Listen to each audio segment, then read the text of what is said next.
During the time that I tried to figure out whether the Codex Sinaiticus was a valid ancient Greek text or not, and whether some guy named Constantine Simonides had possibly created it in the 1800s, many people sent me different books and letters and articles that gave other authors' views on the subject. I appreciate that people cared and were interested in my views about these other people's research, but then wonderful brothers and sisters started asking me why I didn't answer so-and-so on such and such a question. I told them I haven't read what they wrote. But why? Shouldn't I, as a researcher, hear all sides before making an analysis? Actually, no. And here's why. Hi, I'm David Daniels from Chick Publications. I was careful not to read other books on the subject. I didn't want to be influenced by them. I just wanted to follow the facts and see where those facts led. I didn't want anyone else's viewpoint or opinions to shape mine.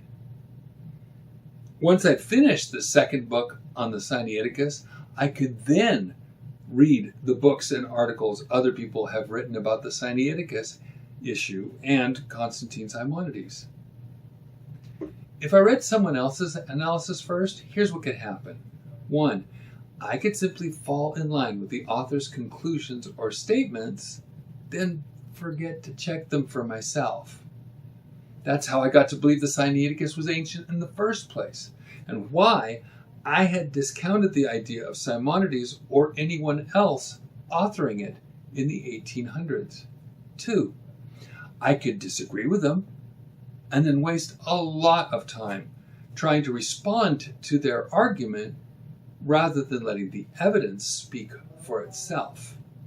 3, I could sound like I'm just refuting another author rather than doing original research. 4, I could let the other researcher set the agenda and the angle of approach to the question, and by doing that, 5, I would not be thinking through my own issues and my own questions based on my own angle of approach.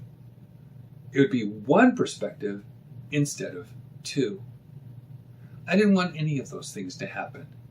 So I decided it was best if I didn't read anyone else's analysis until I had examined the information for myself and then written my own books on the subject.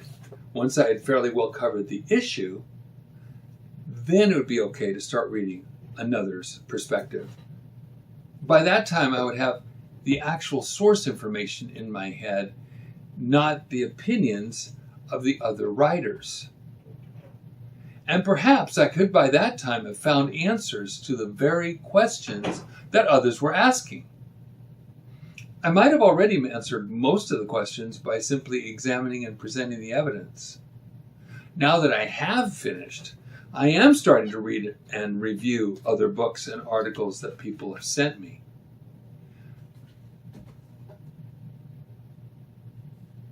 I have probably answered most of the questions in one of my books, but if anyone reads both my books and sees questions I have not answered, then they could write to me about it.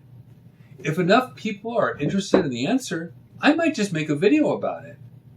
So let me know.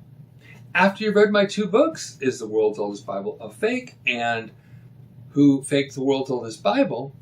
Let me know if you still have a nagging question about the issue. I hope that most of them are settled, at least partially by the books. But I am willing to look into things I didn't write about.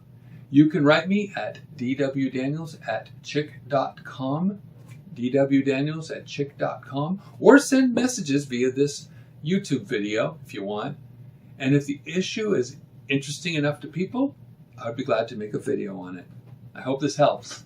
God bless you and have a wonderful day.